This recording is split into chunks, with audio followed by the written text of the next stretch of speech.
Amigos de Venezuela Siempre, Siempre Venezuela, iniciamos así nuestra edición vespertina, como siempre, llevándoles a ustedes información, comentarios, noticias, música, entrevistas, todo lo que tiene que ver con Venezuela y su migración a lo largo y ancho del mundo. Esto lo hacemos con mucho cariño, con mucho respeto para todos ustedes a través de esta señal. 5 emisoras que se enlazan desde Aruba hasta el Arauca Binacional para llevarles a ustedes la mejor información.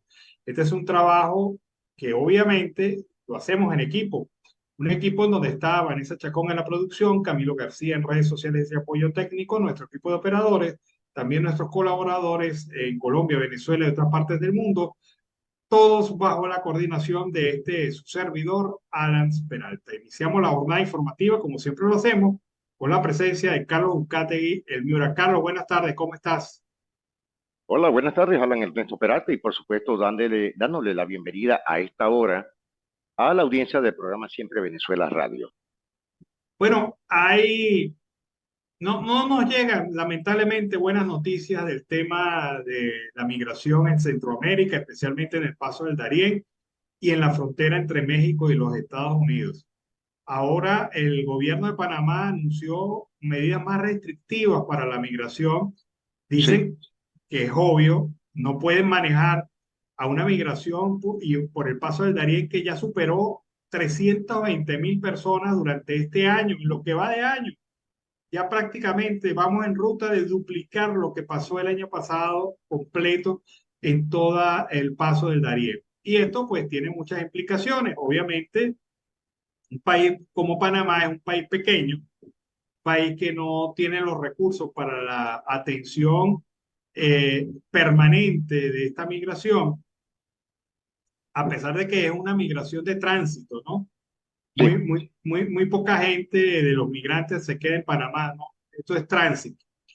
Pero, ¿qué está ocurriendo? Está ocurriendo que esto trae situaciones de inseguridad, desabastecimiento alimentario, eh, déficit en los servicios públicos, porque han tenido que utilizar recursos destinados a los panameños y a los migrantes regularizados para atender este flujo migratorio y una queja amarga de las autoridades panameñas indicando que los otros países del sur no especificaron quién, pero sabemos que esto va hacia Colombia, hacia Ecuador, hacia Chile, hacia Perú, pero han dicho, los otros países no nos han ayudado en nada y nosotros solos no podemos, así que vamos a empezar a restringir el paso por el Darién Hacer y, militarmente.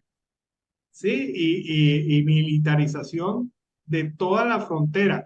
Mira, de todas maneras, uno sabe que esta es una frontera muy amplia, muy porosa y que por algún lado se le va a meter la gente. Pero ya esa atención que se prestaba en la zona fronteriza de campamentos de atención humanitaria, pues va a quedar cuesta arriba porque el gobierno panameño no va a permitir la ampliación de estos servicios de atención humanitaria en esta zona, Carlos. Es muy lamentable, Alan, porque fíjate, hay caseríos que están dentro de la selva que son los naturales de ahí y han tenido que modificar hasta su forma de vida por la entrada de migrantes de diferentes nacionalidades, comenzando por la de Venezuela. Pero a la vez también el ecosistema lo han dañado, han destruido parte de la selva los caminantes, Alan. ¿En qué forma? Que han hecho caminos más cortos, han buscado la manera para poder llegar y han destruido parte de ese ecosistema aparte de la contaminación que han sido objeto. La gente bota todo lo que son los bastimentos, morrales, etcétera. Aparte el problema con el aseo personal, que también ha desmodificado totalmente su sistema. Y lo otro es el punto aéreo que se han montado diferentes tipos de bandas armadas en la zona, tanto indígenas, panameñas y colombianas. Y por supuesto no pasan las de Venezuela, que también siguen cayendo ahí.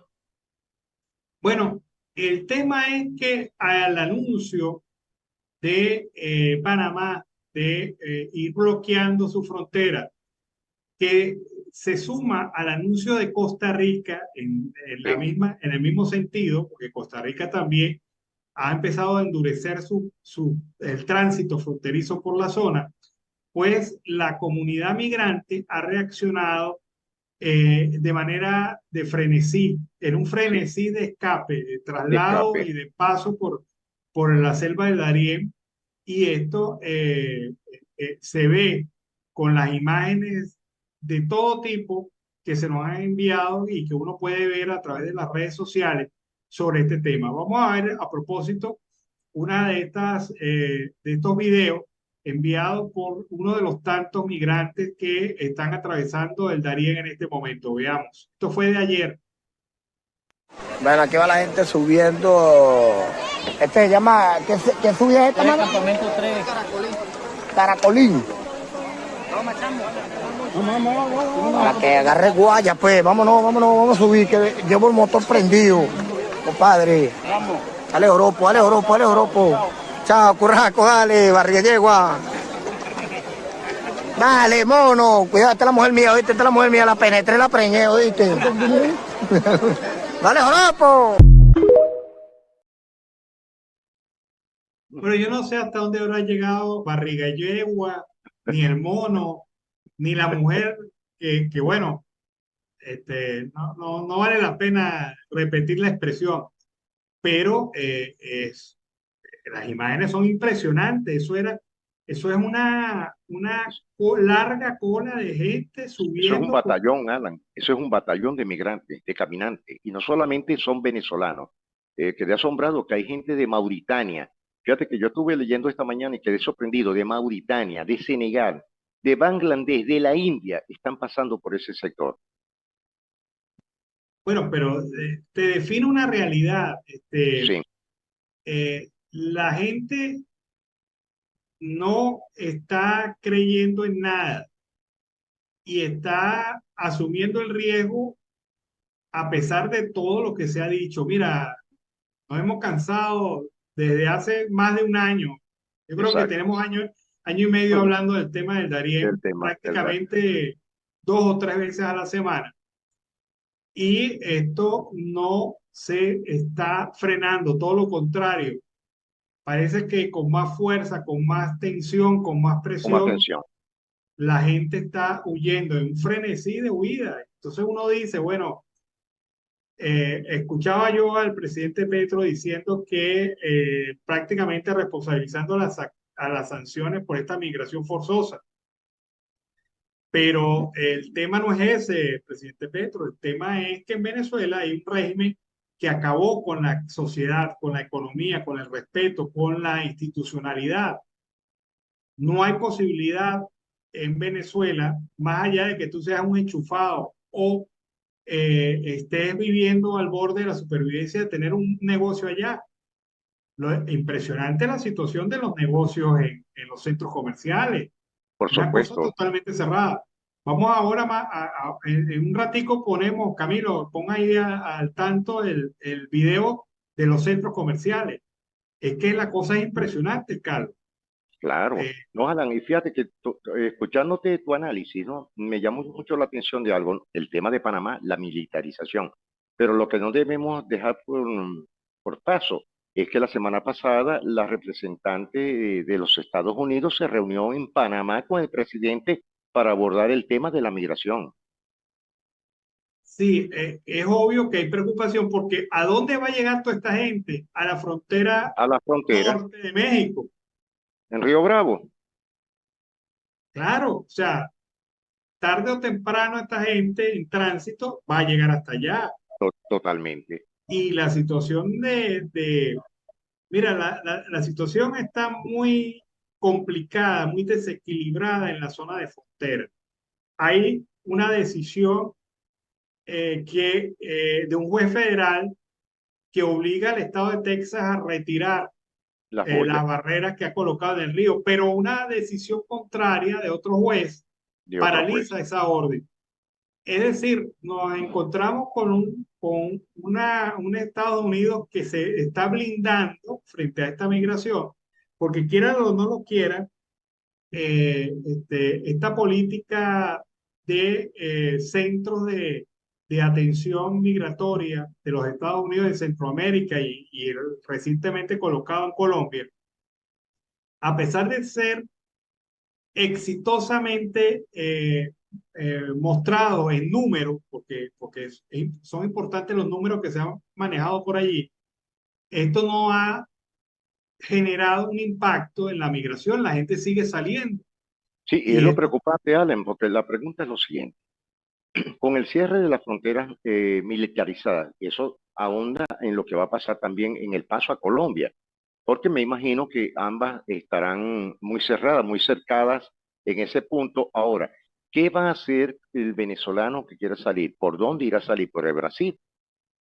¿Bordear todo el Mato Grosso para salir por dónde? Por la vía de Colombia, serían más de 500 kilómetros más. Es decir, eso hay que pensarlo, hay que buscar la manera cómo no salir. Pero tal como lo has dicho en muchas ocasiones, aquí solamente hay algo, cambiar de gobierno, cambiar de este régimen por algo democrático y que vuelva el venezolano al país. bueno, Marco Rubio lo dijo ayer, Sí, Marco Rubio lo señaló. O sea, si cambia el régimen en Venezuela, nosotros estimamos, ha dicho Marco Rubio, que 6 de cada 10 migrantes van a retornar.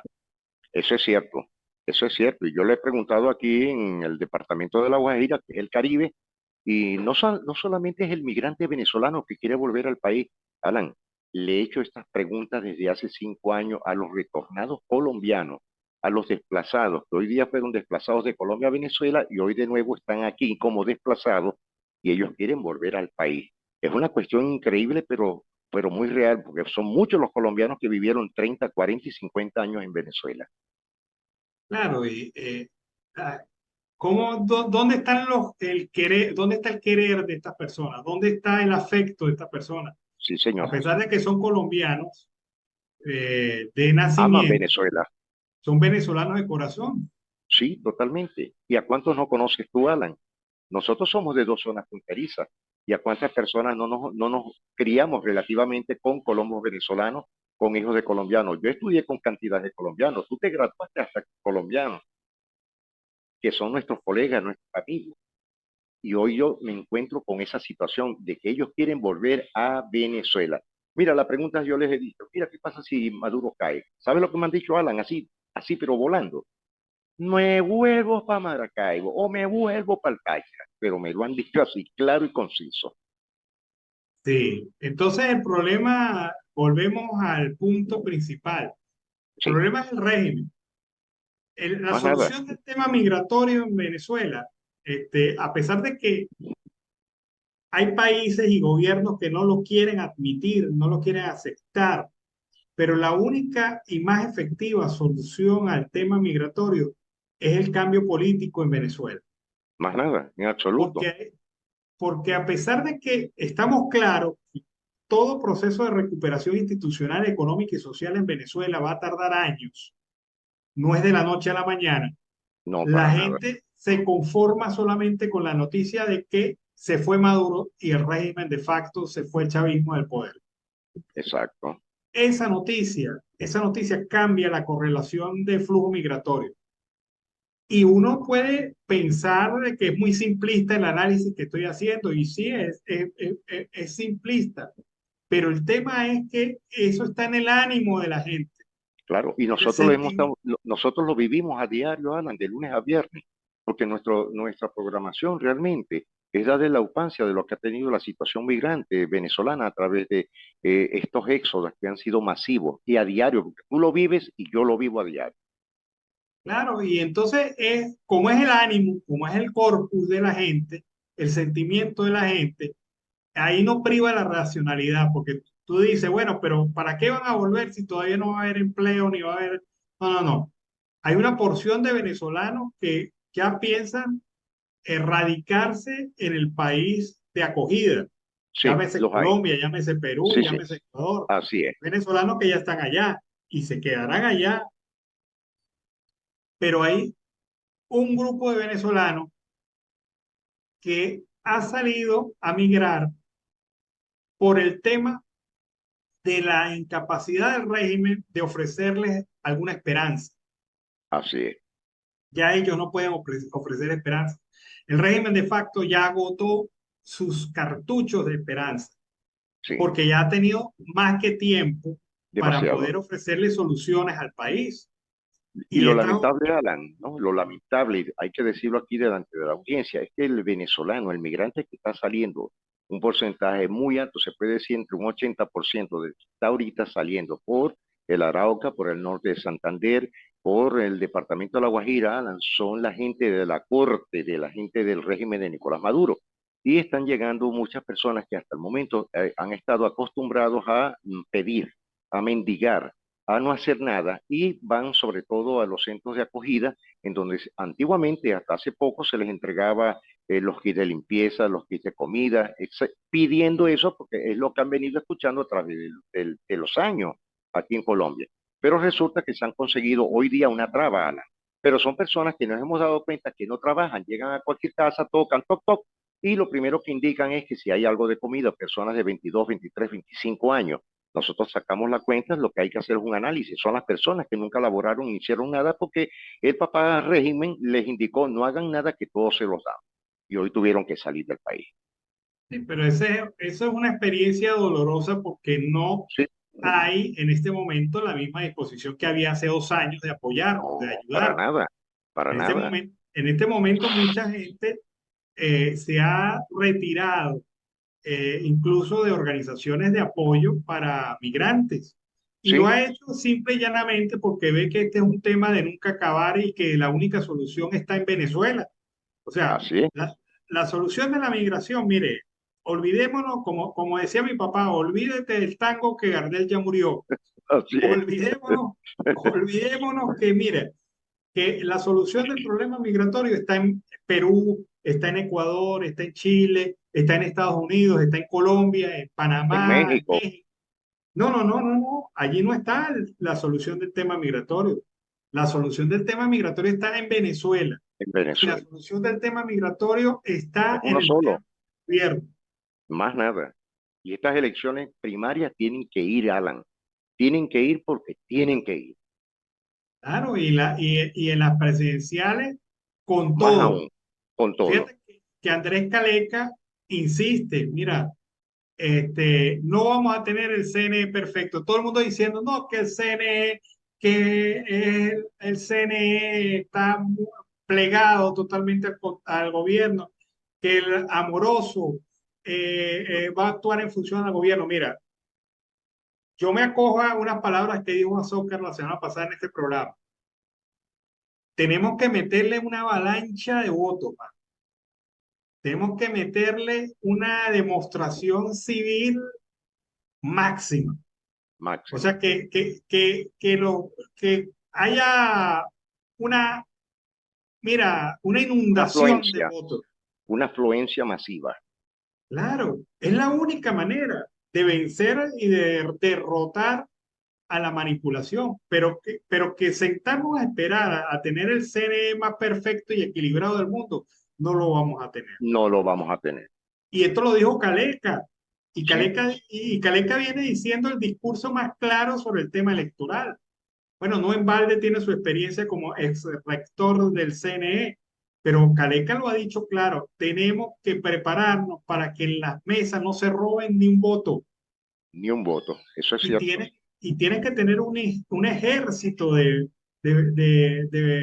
representantes políticos electorales de Venezuela, de la Venezuela democrática en cada mesa. Y no conforme con eso, hay que tener comunidades organizadas para apoyar y defender a estos ciudadanos que van a estar dando la cara por la democracia en las mesas electorales. Sí, porque Este, de que va a haber la función del terror con el régimen, tú sabes que lo va a haber. Lo que hay que tener mucha esperanza, sobre todo, es con los suplentes, Alan, porque tú sabes que van a haber amenazas. claro, hay de todo, hay de todo. Bueno, no tienen amenazados los funcionarios públicos que acudan a las primarias. Bueno, Así es. eso es una muestra del gobierno. Lo que pasa es que la gente se le ríe en la cara al gobierno porque dice, bueno, ajá, me vas a votar ¿por qué? Por 130 bolívares mensuales, por 140 bolívares mensuales, por 200 bolívares mensuales. Por eso Que me lo vas a guarden, votar, vótame. que lo guarden en el parto, porque ya no queda de Claro, otra. Y claro, es menos de $5. pero volvemos al tema original. Mire, hermano, no, vamos a concientizar esto. No hay solución al tema de la migración venezolana si no hay un cambio de régimen político en el país. Si no sacamos al madurismo del poder si no destrabamos esa argolla con óxido que hay alrededor del paso y del flujo del poder, Así es. vamos a quedarnos igual. No, Sí, no porque habrá solución. no habrá Y solución porque tenemos unos inquisidores que son peor que cualquier cosa, Alan. claro, y si volvemos por mala suerte, por manipulación, por destrucción del proceso electoral, a repetir el régimen, mira, Venezuela se va a quedar vacía. Sí, ¿Y a dónde van a ir a parar todos estos venezolanos? A Colombia, a Brasil, a a Chile, Perú, a Bolivia. Chile, a Ecuador, a Argentina, a Estados Unidos, a Europa. Usted está en los Estados Unidos y no quiere ver el tema de la migración, o está en México y no quiere, y quiere que ese tema desaparezca de la agenda de opinión, propugne también el cambio de gobierno en Venezuela. Claro, por supuesto. Y fíjate lo que pasó en Nueva York este fin de semana. Volvió el ataque muy arreciado de los venezolanos contra los policías neoyorquinos. Alan, ahí es que tal como lo dijiste tú el jueves pasado, lo recuerdo. Y esta gente de que va para afuera, va para afuera. Esos van a ser deportados. Claro. Ahora, usted está en Colombia y le incomoda la migración. Bueno, únase desde su posición a la lucha por cambiar el régimen en Venezuela, por condiciones electorales equilibradas. Lo único que pedimos es equilibrio en el tema electoral, transparencia en el tema electoral, y lo demás lo hacemos los venezolanos. Eso es correcto. Muy Pero, correcto. pero, usted, pero usted está en Colombia y sigue apoyando, mostrando simpatías hacia el régimen de facto. Entonces cale es el problema, porque usted también es copartícipe de la situación que pasa y Si no los ocurre. enviamos a Cuba, Alan, los enviamos a Cuba, que así quedan con el papá de los helados allá. No, no, es que los cubanos son tan vivos que hacen invivible su isla para los demás migrantes. Para los Que la demás gente no se migrantes. va para Cuba. Para nada. Claro, porque los cubanos son los primeros que ponen obstáculos. Sí, señor. Pero bueno, se nos acabó el tiempo, Carlos. Pues sí, Alan, estaremos muy pendientes de lo que pueda ocurrir esta tarde-noche, amanecerá y veremos, y esperemos nuevas noticias, siempre lo decimos así, de algo bonito, algo agradable, que sea sobre todo para la migración venezolana, la política venezolana y para siempre Venezuela. Una feliz tarde para ti y para la audiencia. Bueno, vámonos a la pausa comercial y musical del momento. A regreso seguimos aquí con más de Venezuela siempre, siempre Venezuela. Ya regresamos. Amigos de Venezuela siempre, siempre Venezuela, seguimos aquí con más información. Primero lo bueno, vamos a hablar primero de las cosas buenas. La Universidad del Zulia cumple hoy 132 años desde su fundación, resistiendo las adversidades y formando profesionales que han dejado honda huella en el país. La situación de la Universidad del Zulia es la situación de todas las universidades de Venezuela, las universidades autónomas. Déficit presupuestario, problemas de infraestructura, situación de deserción escolar y docente. Es decir, hay las mismas circunstancias. Sin embargo, cada día que pasa es un día ganado, la lucha por la libertad y sobre todo por el derecho que tienen los venezolanos a una educación de calidad. Así que hay que felicitar a la gente de la Universidad del Zulia, 132 años desde su creación. Hoy están en fecha de celebración, aunque no haya muchas actividades que hacer por las mismas razones presupuestarias, pero en el corazón de cada graduado de esa universidad y de cada estudiante de esa universidad está la fiesta. Así que felicitaciones a todos los oyentes y televidentes de Siempre Venezuela, la audiencia de Siempre Venezuela, egresada de la Universidad del Zulia, y a todos los zulianos por esa meritoria universidad que ha formado grandes ciudadanos en el país. Seguimos entonces en Venezuela siempre, siempre Venezuela. Y bueno, les decía, primero lo bueno, vamos ahora a lo malo. Lo malo es que ya fuentes periodísticas han confirmado que el periodista Alejandro Acosta va a tener su audiencia de presentación mañana, 12 de septiembre, en el Tribunal Primero de Control del Estado de Amazonas, donde ha sido presentado. Recordemos que el periodista fue detenido el pasado viernes. Todavía no conocemos los cargos que se le imputan, tampoco sabemos las razones de su detención, pero él estaba haciendo una cobertura en donde venía denunciando la situación de Yapacama, en el sur del país, situación en donde las Fuerzas Armadas bolivarianas estarían cometiendo actos de violación de derechos humanos, según lo ha afirmado el propio periodista. Hora después de ser detenido, informó al Instituto Prensa y Sociedad de Venezuela a través de su cuenta de X. El periodista pues se supo que estaba siendo trasladado al tribunal, a la capital del estado de Amazonas, Puerto Ayacucho, para ser juzgado. Aún se desconocen los cargos, repito, que le están imputando al comunicador, quien fue apresado en el municipio de Atabapo, del estado de Amazonas. El periodista Alejandro Acosta, quien estaba en las mirnas del Cerro Yapacama, fue detenido el 8 de septiembre en la mañana. De acuerdo con la información aportada por los habitantes de Puerto de la 40, Acosta fue trasladado al punto de control fluvial de la Guardia Nacional en Cárida. Desde allí fue trasladado entonces, repito, a Puerto Ayacucho. Desde hace varios meses, Acosta ha reportado sobre las operaciones militares que se llevan a cabo en estas zonas. No nos extraña delitos de índole militar.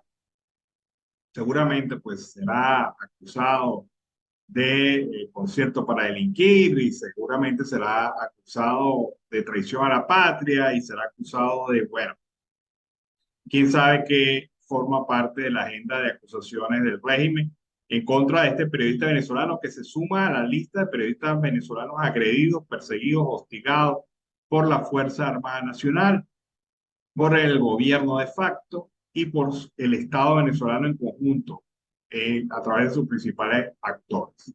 Bueno, seguimos acá en Venezuela, siempre, siempre Venezuela. Bueno, les comentamos, esta es la noticia del día.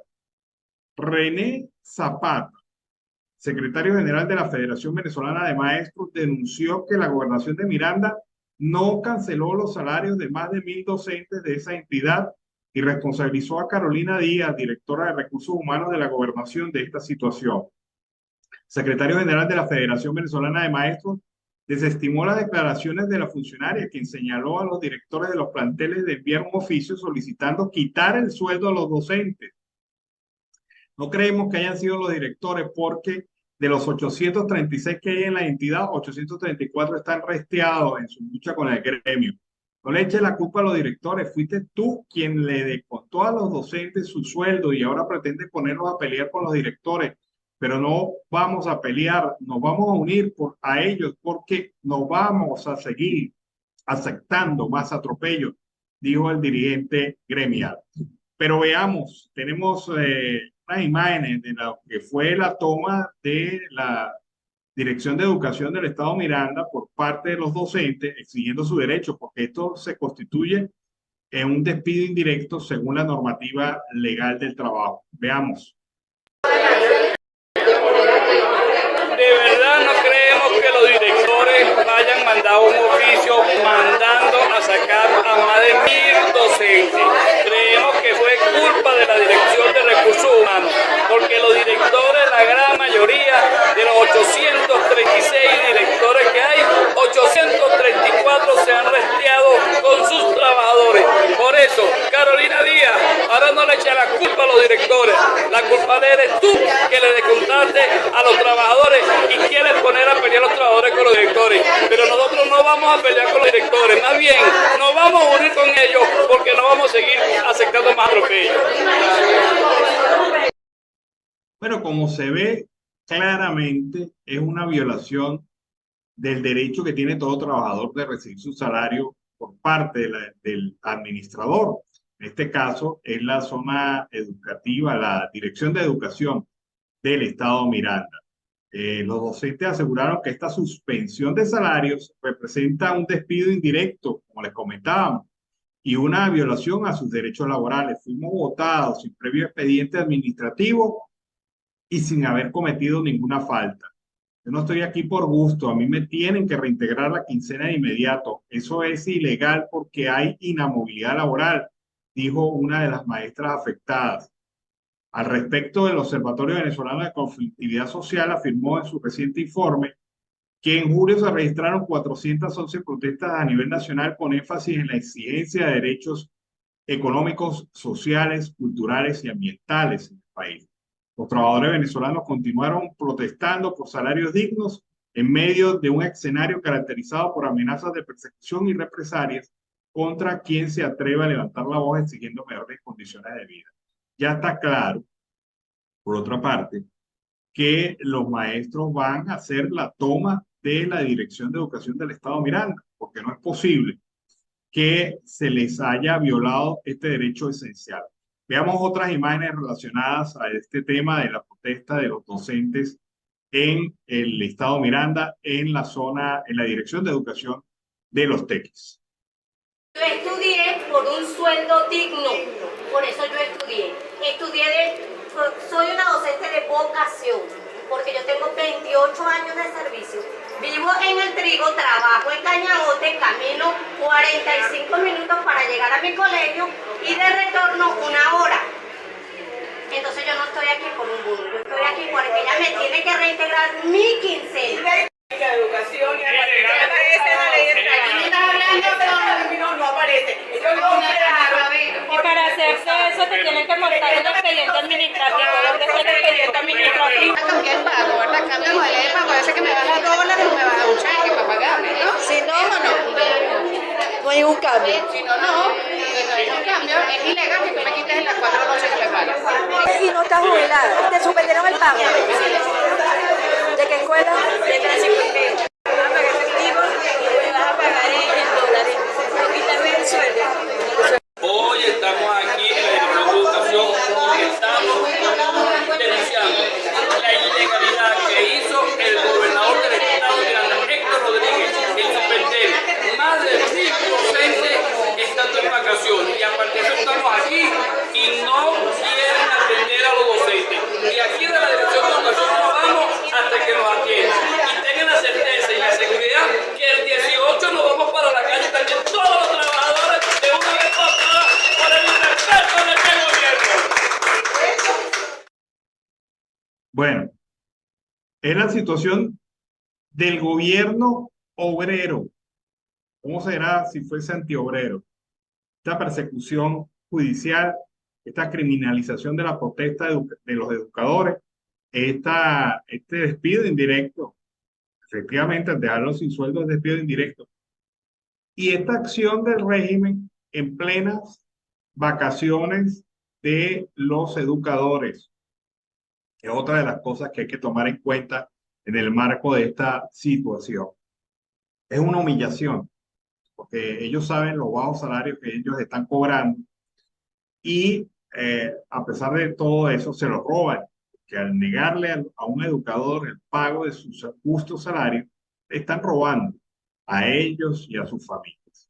Bueno, seguimos aquí en Venezuela, siempre Venezuela. El Observatorio Digital de Feminicidios del Centro de Justicia y Paz, CEPAZ, registró 160 feminicidios consumados y 93 en grado de frustración en Venezuela durante los primeros 7 meses del 2023. En promedio se contabilizó una acción feminicida cada 19 horas y 55 niños y niñas que quedaron huérfanos por este delito en contra de la mujer. En un balance publicado por el Observatorio del CEPAZ, los estados Zulia, Miranda, Lara, Distrito Capital, Anzoátegui y Bolívar fueron las entidades donde se registraron la mayor cantidad de feminicidios consumados. CEPAZ también contabilizó que 10,6% de los feminicidios fueron contra niñas menores de 11 años. Otro fue contra menores de 5 años. Y en 8,8% de los casos las víctimas eran adolescentes entre 12 y 17 años. La organización recordó que en el monitoreo del año 2022 se advirtió el aumento de la violencia feminicida contra niñas y adolescentes. En el año 2022, el observatorio documentó 37 casos de niñas víctimas de feminicidio, 13 de las cuales tenían menos de un año. El mayor porcentaje de víctimas durante los primeros 7 meses del año eran mujeres comprendidas entre los 19 y 45 años. Al menos 4% de sus agresores eran funcionarios policiales activos y 2 de los victimarios tenían antecedentes penales por violencia de género. En 65% de los casos registrados durante estos primeros meses del 2023 no se reseña la edad de los agresores. El 28,1% de los casos registrados en medios de comunicación presentan agresiones en edades comprendidas entre los 19 y los 47 años. 29% de los feminicidas estaban vinculados como parejas o exparejas, con o sin convivencia bajo el mismo techo de las víctimas, y 11,9% eran conocidos sin ningún vínculo familiar. En 61,9% de los casos, la víctima conocía al ofensor, y en 8,8% de las mujeres ocurrió en medio de violencia obstétrica, es decir, en centros de salud públicos o privados. Balance espantoso. Son cifras increíbles, especialmente cuando el ataque feminicida se comete contra menores de edad, una circunstancia que al parecer viene incrementándose en el país. Bueno, seguimos aquí en Venezuela, siempre, siempre Venezuela. Hay noticias relacionadas a la situación del ex parlamentario y defensor de derechos humanos Walter Márquez. Recuerda, este mediodía le dijimos que tenía una presentación ante la Fiscalía del Ministerio Público por supuestamente haber sido denunciado por el alcalde de la ciudad de San Cristóbal por algunas denuncias que él hizo, que Walter Márquez hizo, sobre violación de derechos humanos en esa alcaldía por parte del alcalde. Lo cierto del caso es que Walter Márquez ha respondido, ha dicho que esta mañana acudió a la cita de la Fiscalía Primera del Ministerio Público de San Cristóbal para informar sobre la denuncia que en su contra ha hecho el alcalde Sigfredo Zambrano por señalamiento de violaciones de derechos humanos en esa institución. El alcalde, en vez de investigar y corregir, pretende amedrentarme, lo que nunca logrará, ha dicho Márquez. Reiteró que en la alcaldía de San Cristóbal se vulneran los derechos humanos y se cometen crímenes de lesa humanidad responsables por acción y omisión. Sigfredo Zambrano y Juan Rodolfo Martínez, las víctimas de atropellos, son revictimizados por denuncias penales infundadas. Afirma finalmente Walter Márquez: ni corremos ni nos rendimos. Resulta que el alcalde ha tenido una política muy dura de persecución al tema de los empresarios, los comerciantes, y el tema del pago de los impuestos. No conforme con eso, ha procedido a la demolición de locales comerciales de tradición, tanto en el terminal de San Cristóbal como en el Hospital Central de la ciudad, lo que ha generado que muchas familias que ya tenían años con estos locales se hayan quedado sin ninguna opción de supervivencia económica, y ahora les ha tocado abandonar forzosamente los sitios que habían construido y habían desarrollado durante muchos años. Ahora, ¿qué ocurre? Por esta razón, Walter habla de una violación de derechos, porque a estas personas no se le hizo el adecuado procedimiento administrativo, sino que simplemente se procedió a la sanción y a la demolición de los locales. Y esto pues ha traído como consecuencia que en San Cristóbal haya mucha gente que ha perdido prácticamente toda su vida en el trabajo y que ahora se encuentran con los brazos cruzados por señalamientos y por acciones de la administración municipal. Esto es lo que denuncia Walter Márquez, y por eso ha sido también denunciado en la Fiscalía del Ministerio Público, que le han, en donde el alcalde y su asistente principal le han pedido pruebas de los delitos de derechos humanos que él está señalando. Bueno, ahí están las cosas. Nuevamente, no es la primera vez que vemos a Walter enfrentado contra el poder, Y seguramente Walter es un tipo que se cuida mucho de hacer denuncias sin fundamento. Tiene cómo demostrar lo que está diciendo y en esta situación lo está haciendo con contundencia y con fuerza. Pero seguimos con más información. El hasta hace poco rector del Consejo Nacional Electoral fue su vicepresidente, Enrique Márquez, hizo un llamado a la plataforma unitaria para asumir con humildad y desprendimiento la ruta que seguirá el país durante los próximos meses, advirtiendo que el régimen de Nicolás Maduro hará todo lo posible por sacarlos de la vía electoral. Durante estos últimos años, a los políticos que hemos defendido la ruta electoral y hemos dado pasos concretos en esa dirección, se nos ha atacado y estigmatizado por quienes creían que otros caminos pudieran ser posibles, lo que demostró que no llegan a ningún lugar, escribió Márquez. En un segundo tuit aseguró que todos los políticos de la oposición coinciden en que el voto es la única herramienta para producir el cambio en Venezuela. Logramos con esto un gran avance, pero no es suficiente. El gobierno de facto intentará por todos los medios de sacarnos de esa ruta, ha dicho Enrique Márquez a través de su cuenta en X, antigua Twitter, y ha expresado, bueno, su posición frente al tema fundamental del país, como lo es la elección presidencial del próximo año.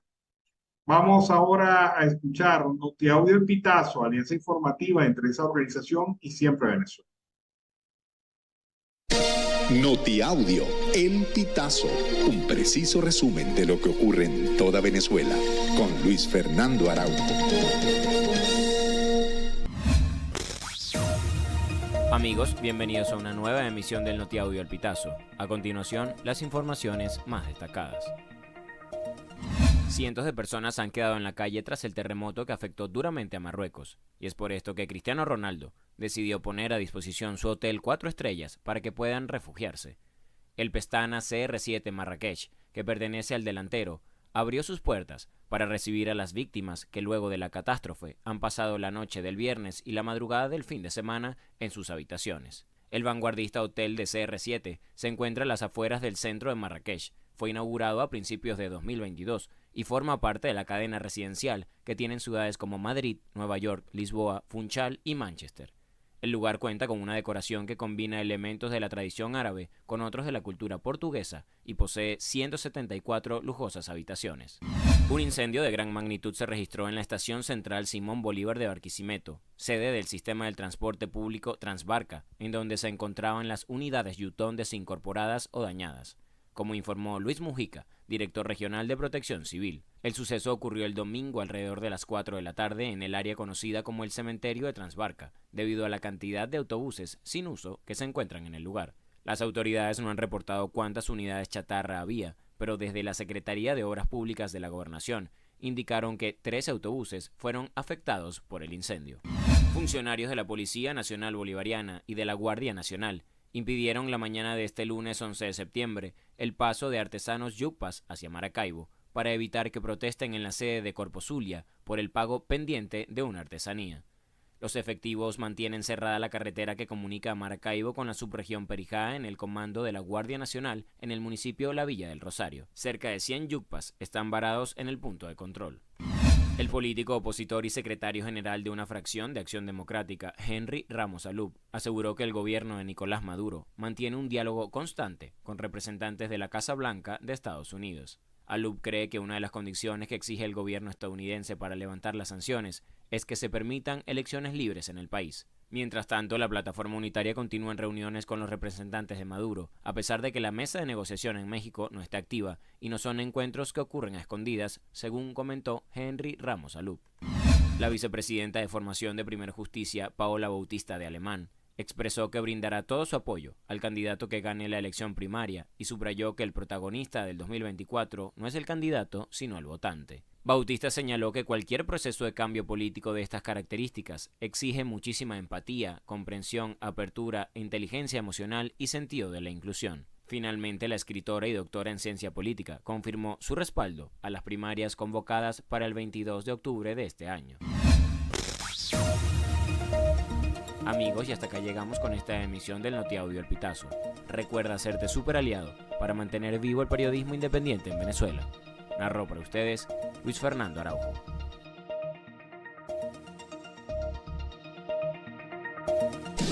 Estas informaciones puedes ampliarlas en nuestra página web, elpitazo.net.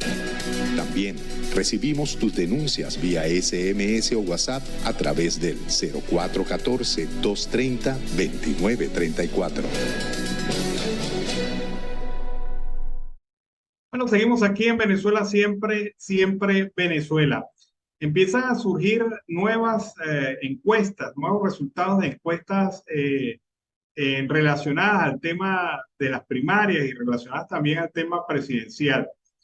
En esta oportunidad le ha correspondido a la gente de Consultores 21, una de las encuestadoras más de más prestigio en Venezuela.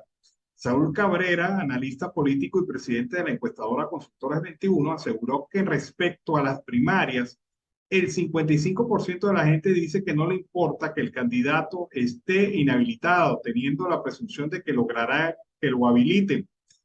Explicó que María Corina Machado sigue estando en el tope con un accionar permanente y recordando que hoy el no chavismo es una amplia mayoría en Venezuela. Cabrera indicó que la mitad de la población tiene interés en la primaria y que de ese 50% de la población hay 16% seguro de participar en las primarias. Referente a las recientes alianzas entre Primero Justicia y Un Nuevo Tiempo, insistió en que pudiera pensarse que unas alianzas van a ayudar a aumentar el número de personas que votarán por una opción. Sin embargo, advirtió que este tipo de alianzas ayudan en la maquinaria, pero no en la votación. El analista resaltó que 20 Venezuela se ubicó este año como el primer partido porque es el de María Corina Machado y en este momento los candidatos son los que definen a los partidos. A la gente no le importa mucho el cómo, lo que le importa es un cambio y después de toda la experiencia no le importaría que fuera una imposición. Destacó que la gente está esperando unidad y está buscando un centro. Por su parte, Félix Seijas, estadístico y director de Delfos, señaló que María Corina se ha venido consolidando de manera lenta pero consistente y con una exposición en los últimos meses. Ambos coincidieron en que María Corina Machado se sigue consolidando en el primer lugar pese a estar inhabilitado. Cuando inhabilitaron a Leopoldo, y esto era algo distinto, la gente lo tomaba con cuidado y prefería no votar por un candidato inhabilitado. Hoy en día, ¿qué ocurre? Que el que no está inhabilitado no es un extraño.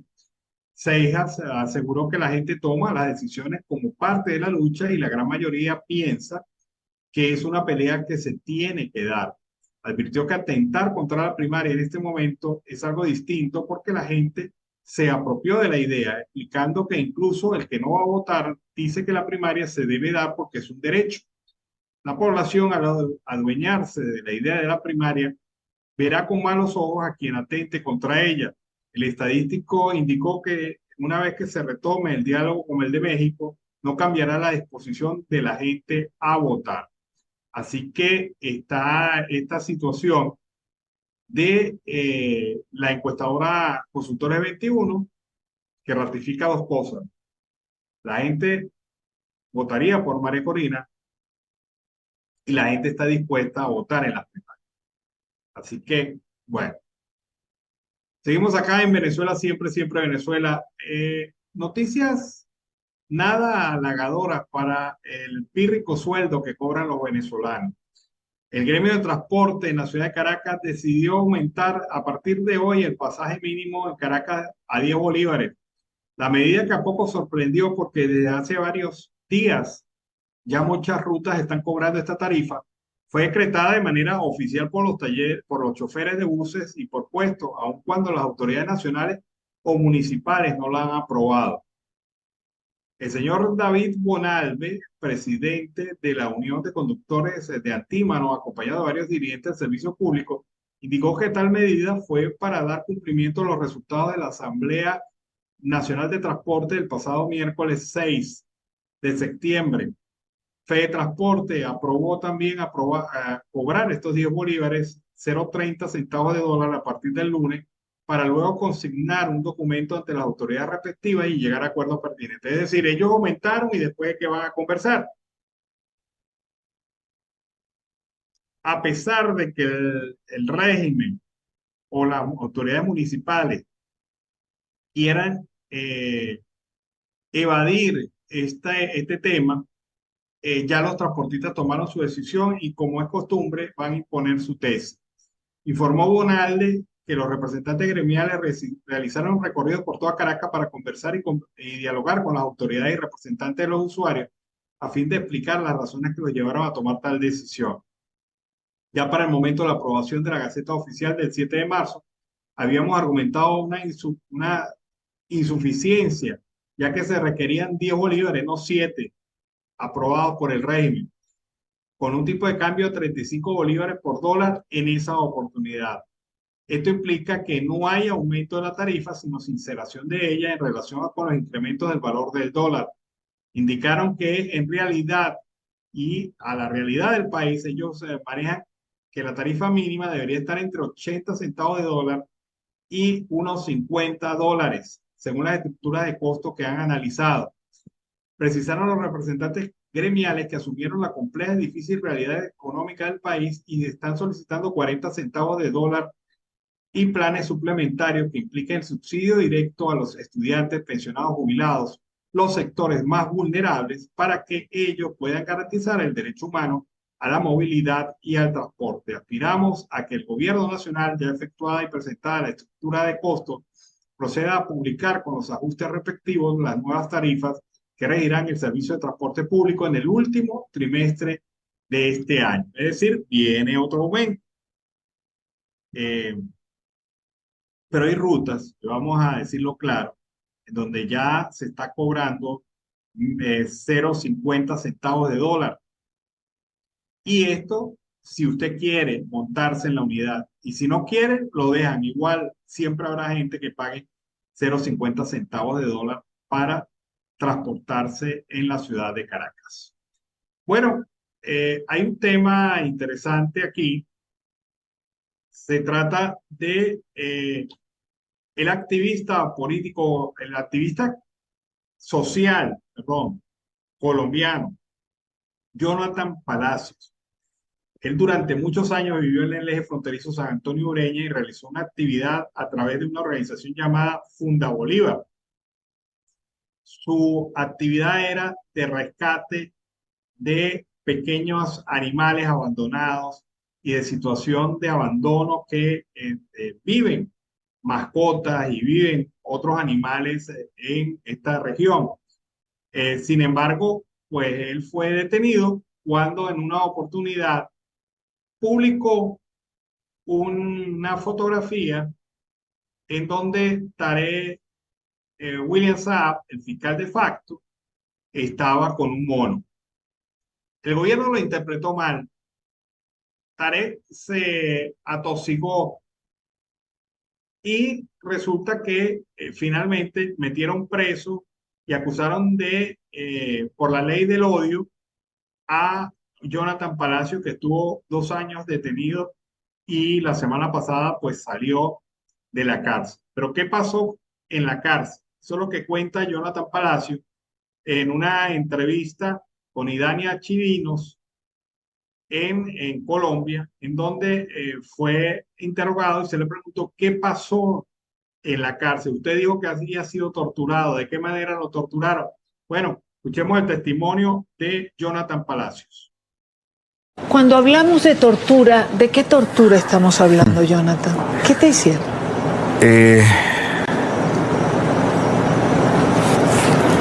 Son muchas cosas. Un hombre que tiene su familia, un hombre de bien, una persona que siempre ha hecho el bien, que te metan en un lugar donde ni siquiera puedes dormir, que te empiecen a golpear, que te amarren. Yo tenía una trenza de cabello larga porque era mi forma de vestir, mi forma de ser. Me amarraban de la trenza, tenían al lado del calabozo mío a la que era mi compañera, y en las noches ellos las abusaban sexualmente y gritaban, me hacían escuchar, me pegaban a la cerca, todo tipo de cosas, me golpeaban con palos. La comida cuando me llegaba, cuando me daban la posibilidad que alguna persona me regalara algo, me la botaban al piso. Fue todo un proceso donde ellos buscan hacer que la persona se destruya poco a poco, que se desborone, o sea, te quitan tu familia, te destruyen interna y externamente. La tortura son una cantidad de hechos, pero hay tortura física y hay tortura psicológica.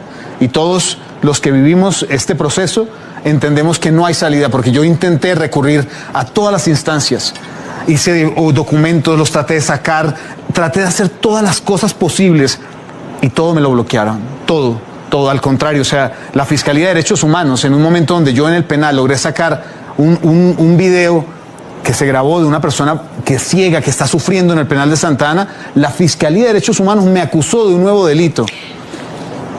Jonathan, cuando te torturaban, ¿para qué?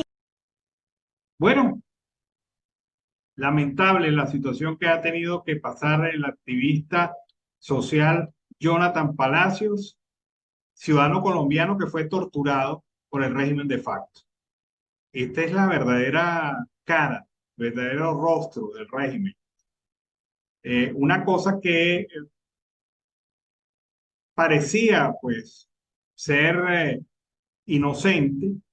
Se ha publicado esta foto de Tarek William Saab con un mono, y esto le sirvió y bastó para mandar preso a un hombre inocente y trabajador y respetado en la zona de frontera. Bueno, seguimos aquí en Venezuela, siempre Venezuela. Pro Franquicias informó que realizará el primer censo de asociados en los próximos meses. Así lo dijo Ricardo Antequera, quien es el presidente de esta organización gremial. Este censo les permitirá obtener información actualizada de sus miembros, también sobre las tendencias y movimientos del sector en lo que va de año. Estima Profranquicias que el censo se complete para noviembre y en diciembre estén publicando los resultados. Estamos trabajando para poder ofrecer y hablar con las comunidades y las cámaras de comercio binacional, así como los nuevos inversores, indicó Antequera. Agregó que están terminando la construcción del primer censo para que las franquicias vengan al país o sigan llegando de una manera más activa y masiva. El objetivo de Profranquicias para el año 2024 es promover nuevas líneas de trabajo e integrar franquicias a la comunidad tecnológica. Desde el 21 de septiembre, los representantes de la organización iniciarán una gira por el interior del país, esto con el fin de promover el intercambio de información y la ejecución de nuevos negocios. La producción de la industria privada en Venezuela, pues es uno de los aspectos interesantes que está desarrollando esta investigación que realiza Profranquicias. También en el plano económico, mientras Profranquicias se dedica a fomentar el desarrollo del sector en Venezuela, muchos empresarios y comerciantes venezolanos están cerrando las puertas. Y incluso en Sabana Grande, el principal centro de comercio de la capital de Caracas, hay locales cerrados y hay incluso centros comerciales, minicentros comerciales que ya cerraron sus puertas y que solamente se activan jueves y viernes. Pero este no es un problema solamente de Caracas, ni de las principales ciudades del país, es prácticamente en todo el país. Veamos este reporte que nos muestra locales vacíos y en una condición de bastante precariedad en algunos de los llamados importantes centros comerciales del país. Veamos este video. Negocios de mi país se empiezan a cerrar. Por decir la verdad, hasta me han bloqueado varios videos de mi TikTok. Por eso quise luchar por nuestra libertad de expresión, mostrando varias imágenes de los 3 centros comerciales en Barquisimeto y fuera, donde he ido hasta ahora. Para que me acompañen y vean con sus ojos lo que está pasando. No nos podemos dejar callar por nadie. ¿Ustedes creen que yo disfruto mostrando estas imágenes, por ejemplo, en el estado Portuguesa, donde uno de los centros comerciales estaba totalmente vacío? En la ciudad de Barquisimeto, que ni siquiera tiene personas un domingo. Estos altos impuestos que recaudan las alcaldías para hacer luego fiestas internacionales y no para tapar huecos, han llevado a muchos empresarios a desertar de la economía formal a la informal porque no pueden pagar más impuestos. Y eso no nos podemos callar y tenemos que levantar nuestra voz en protesta porque todos vamos a terminar quebrados y sin locales. ¿Y qué opina usted de este video? Bueno, y es que esa situación se ve en el Sambil, San Cristóbal, se ve también en los grandes centros comerciales de Barinas, de la ciudad de Barinas, se observa también en el estado de Yaracuy, es decir, en una situación general, porque la burbuja del desarrollo económico, la burbuja de la recuperación del país se reventó y actualmente hay muchos locales y dueños, comerciantes y propietarios de locales que no tienen de qué manera mantenerlos abiertos ante la baja afluencia de personas que van a estos sitios a comprar. Así que los grandes centros comerciales se están quedando vacíos, las calles se están quedando vacías. ¿Por qué? Porque no hay capacidad económica que pueda sostener una economía ficticia como la que el régimen pretende crear. Una situación de verdad bastante difícil, bastante complicada para muchos. Bueno, sobre el tema de las primarias, hoy se pronunció Diosdado Cabello y nuevamente atacó y amenazó al comando de las primarias. Ha dicho Diosdado Cabello, ratificó su denuncia y es más, le pidió a la ex vicepresidente de la Comisión Nacional de Primarias las supuestas pruebas sobre irregularidades que se estarían cometiendo en ese proceso. Pero bueno, ha quedado el asunto bastante claro de que ese es el papel que le ha tocado a Diosdado Cabello, atacar todas las semanas a la primaria en Venezuela. A propósito de eso, el comando de campaña de María Corina Machado emitió un comunicado en el que denuncia ataques contra la elección del próximo 22 de octubre, la elección primaria. Ha dicho que denuncia el ataque desmedido de diversos actores en contra del proceso electoral que ha despertado y devuelto las esperanzas a millones de venezolanos. Los señalamientos y acciones del régimen son previsibles, amenazas y persecución contra los organizadores de la elección. Apuntó que también hay voceros que dicen ser opositores que se han sumado a los ataques contra la elección primaria. Desde el comando de campaña de María Corina Machado se reiteró su apoyo a los miembros de la Comisión Nacional de Primarias y se hizo un llamado a los ciudadanos a desconocer las amenazas, defender la elección primaria y participar definitivamente en ella. Así que bajo esta posición, el comando de María Corina Machado pretende dejar clara su situación y su apoyo a la Comisión Nacional de Primarias, porque es inevitable el cambio en Venezuela y el régimen lo sabe y quiere atacar por eso las primarias. Bueno, dirigentes sindicales y sociales han convocado una movilización social y nacional a las fiscalías de Venezuela, siguiendo investigaciones en contra del tema de la tortura al estudiante de la Universidad Central de Venezuela de 24 años, John Álvarez, estudiante de antropología, al cual se le obligó a dar un falso testimonio para involucrar a otros dirigentes sociales en un supuesto complot contra el régimen de facto. Pero veamos esta declaración de los dirigentes sindicales y sociales que convocan a una movilización nacional. Desde el centro de Caracas, aquí estamos convocando para este miércoles 13 de septiembre a la Fiscalía General de la República para denunciar las torturas que le hicieron a John Álvarez, estudiante del UCB, quien le pusieron una cámara para forzarlo a incriminar a luchadores sociales y dirigentes sindicales. No es posible y es fundamental que la Fiscalía y Derechos Fundamentales investigue estas acciones delictuales, porque no es posible que a un estudiante lo torturen brutalmente. Nosotros aquí lo que decimos del centro de Caracas, no más tortura. Comisión Nacional de la Tortura de investigar estos hechos. Tarek William Saab tiene que investigar estos hechos, porque no es posible que un estudiante universitario hoy esté tras las rejas injustamente por todo esto que está ocurriendo. Vamos este miércoles a la Fiscalía General de la República. Todo Caracas, toda Caracas, a la Fiscalía General de la República, Parque Carabobo, a las 10 de la mañana. Ya no nos calamos más, que inventen, que nos tomen fotos, que nos persigan, que torturen y que detenciones arbitrarias. Basta ya. Seguiremos en las calles por justicia y libertad. Justicia y libertad. Justicia y libertad. Justicia y libertad. Justicia y libertad. Bueno, y son las protestas que se desarrollan en relación a este aberrante caso que ha puesto muy valientemente el joven John Álvarez en la palestra de opinión pública, detenido, desaparecido, presentado irregularmente ante un tribunal y torturado. Fue torturado, él denunció a sus torturadores y sobre todo marcó distancia de lo que le obligaron a declarar, que lo obligaron a incriminar a otras personas, a otros líderes sociales, en un proceso de verdad bastante irregular que se cometió en su contra y se cometió también en contra de estos ciudadanos. Parece que la tónica del gobierno en este momento es la de aplicar una persecución en contra de dirigentes sociales y también dirigentes políticos y sindicales y del sector educativo nacional, porque el gobierno sabe lo que se le viene encima en esta materia. También en otro orden de ideas, tenemos información, hay preocupación en algunos sectores por el tema de las votaciones para las primarias.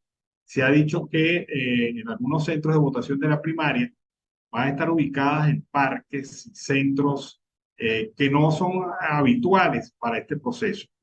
Pero la gente tiene que entender que esto se hace así porque por la negativa de respuesta del Consejo Nacional Electoral toca ser creativos y diversos en este tema.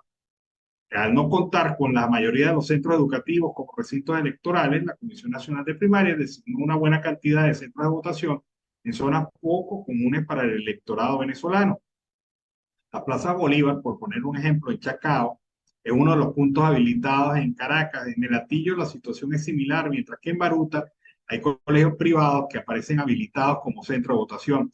No obstante, al no contar con la autorización por parte del Ministerio de Educación, no es seguro que estos colegios y centros educativos puedan ser empleados para la elección primaria. De los más de 3.000 centros habilitados, 30% de ellos están dispuestos en espacios privados. Esto quiere decir casas y hasta locales comerciales. Apenas 2,8% de los centros educativos que aparecen habilitados coinciden con los que están en la base de datos del Consejo Nacional Electoral. Al no contar con el apoyo del CNE para la realización de la elección primaria, la Comisión Nacional de Primarias decidió que el proceso electoral sería manual y autogestionado. Esto es básicamente que las organizaciones políticas y la propia Comisión Nacional de Primarias deben asumir la responsabilidad plena de la organización de los procesos electorales. Necesariamente los centros se deben nuclear. Algunos se movieron cerca de los originales, pero otros están más lejos, han dicho en la Comisión Nacional de Primarias a diversos medios de comunicación. Así que existen altas posibilidades de que el centro de votación, por ejemplo, si usted ha votado en algún centro de votación en una escuela pública, este centro de votación no sea el que usted acostumbra a ir en las elecciones anteriores. Si corre con suerte, dicho punto no estará muy lejos, pero hay que tener claridad y criterio de que esto se sabía. El gobierno iba a intentar atacar y vulnerar el tema de las primarias, y uno de estos es la prohibición de la utilización de centros de votación del CNE. Así como están las cosas, toca ingeniarse, toca votar donde se tenga que votar, así sea debajo de una mata de mango, pero hay que salir a votar en este proceso electoral de las primarias. Y hay un trabajo interesante que ha preparado Fundarredes. Resulta que ellos analizaron desde el punto de vista crítico el acuerdo de paz firmado por el gobierno colombiano y la FARC, y ha dicho y han llegado a la conclusión en Fundarredes que este ha impulsado la violencia en la franja limítrofe entre Venezuela y Colombia, que se ha convertido en un foco de la presencia, un territorio de conflictividad, presencia de grupos armados irregulares del territorio colombiano. Veamos este trabajo de Fundarredes. Las negociaciones o proceso de paz entre el Estado colombiano y las Fuerzas Armadas Revolucionarias de Colombia, FARC, se llevaron a cabo para poner fin al conflicto armado interno de Colombia y, con ello, cesar hechos de secuestro, extorsión, reclutamiento de menores, vínculos con el narcotráfico y los ataques a la población civil. Sin embargo, el conflicto no terminó con la firma del acuerdo de 2016 y tampoco se circunscribe únicamente a Colombia. Grupos armados irregulares de origen colombiano se han convertido en grupos transfronterizos y hoy operan del lado venezolano. Además, antes, durante y después de las negociaciones de paz surgieron disidencias de la FARC-EP, algunas de ellas hoy presentes en Venezuela.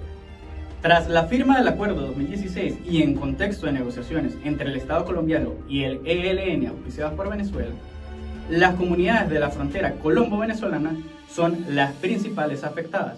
Los grupos armados irregulares persisten y someten, extorsionan, secuestran y ponen en riesgo la vida e integridad de los habitantes de frontera.